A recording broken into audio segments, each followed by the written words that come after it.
जय गुरु जी, शुक्राना गुरु जी, सारी संगत जी को जय गुरु जी। ओम नमः शिवाय, शिव जी सदा सहाय। ओम नमः शिवाय, गुरु जी सदा सहाय। शिव पुराण श्री रुद्र संहिता खंड 3 39वां अध्याय। शिव जी का देवताओं को निमंत्रण। नारद जी बोले, हे महाप्रज्ञ, हे विधाता, आपको नमस्कार है। आपने अपने श्रीमुख से मुझे अमृत के समान दिव्य और अलौकिक कथा को सुनाया है।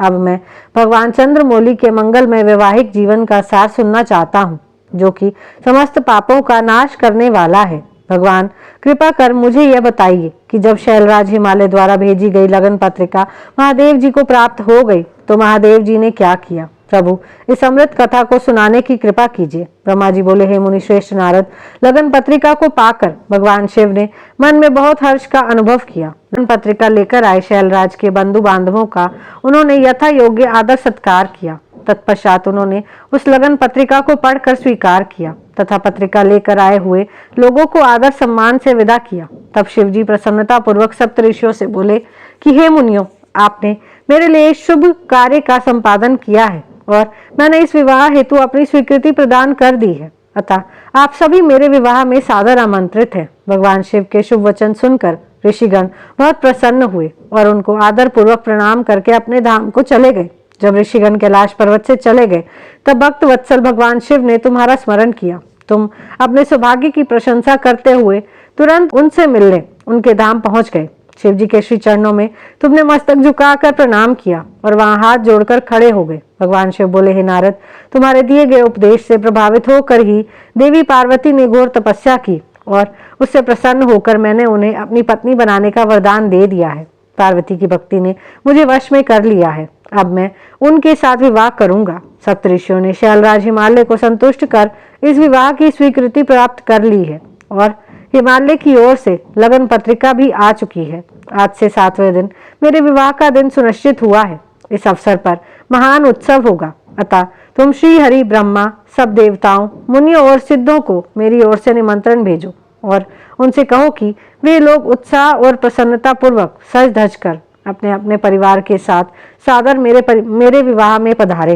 नारद, भगवान शिव की आज्ञा पाकर आपने हर जगह जाकर आदर पूर्वक सबको इस विवाह में पधारने का निमंत्रण दे दिया। तत्पश्चात भगवान शिव के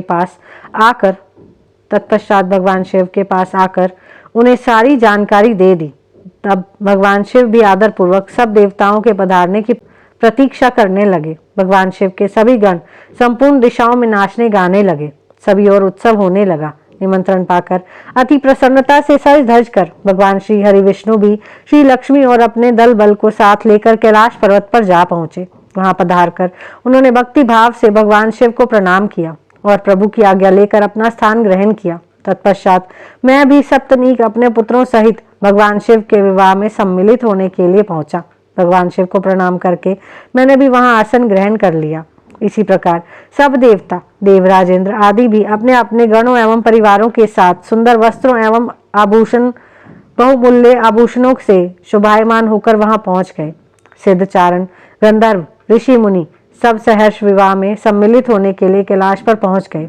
अप्सराएं नृत्य करने लगी और देव नारियां गीत गाने लगी। त्रिलोकीनाथ भगवान शिव ने स्वयं आगे बढ़कर सभी अतिथियों का सहर्ष आदर सत्कार किया। उस समय कैलाश पर्वत पर बहुत अनोखा और महान उत्सव होने लगा।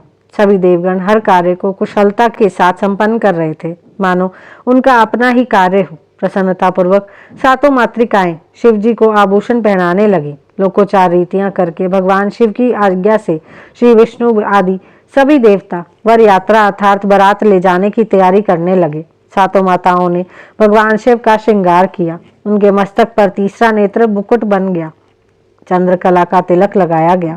उनके गले में पड़े दोनों सांपों को उन्होंने और ऊंचा कर लिया और वे इस प्रकार प्रतीत होने लगे मानो सुंदर कुंडल हो। इसी प्रकार सभी अंगों पर सांप लिपट गए जो आभूषण की सी शोभा देने लगे। सारे अंगों पर चिता की भस्म रमा दी गई, वह चंदन के समान चमक उठी। वस्त्र के स्थान पर सिंह तथा हाथी की खाल को उन्होंने ओढ़ लिया। इस प्रकार श्रृंगार से सुशोभित होकर भगवान शिव दूल्हा बनकर तैयार हो गए।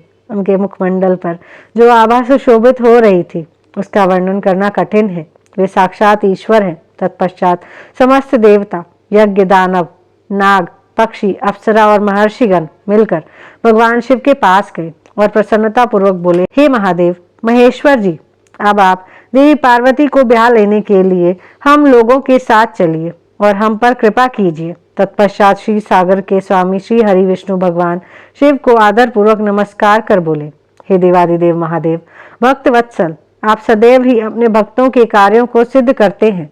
हे प्रभु, आप गिरिराज नंदिनी देवी पार्वती के साथ वेदोक्त रीति से विवाह करिए। आपके द्वारा उपयोग में लाई जाने वाली विवाह रीति ही जगत में विवाह रीति के रूप में विख्यात होगी। भगवान, आप कुल धर्म के अनुसार मंडप की स्थापना करके इस लोक में अपने यश का विस्तार कीजिए। भगवान विष्णु के ऐसा कहने पर महादेव जी ने विधि पूर्वक सब कार्य करने के लिए मुझ ब्रह्मा से कहा। तब मैंने श्रेष्ठ मुनियों कश्यप, अत्रि, वशिष्ठ, गौतम, भागुरी गुरु, कणव, बृहस्पति, शक्ति, जमदग्नि, पराशर, मार्कंडेय, अगस्त्य, च्यवन, गर्ग, शिलापाक, अरुणपाल,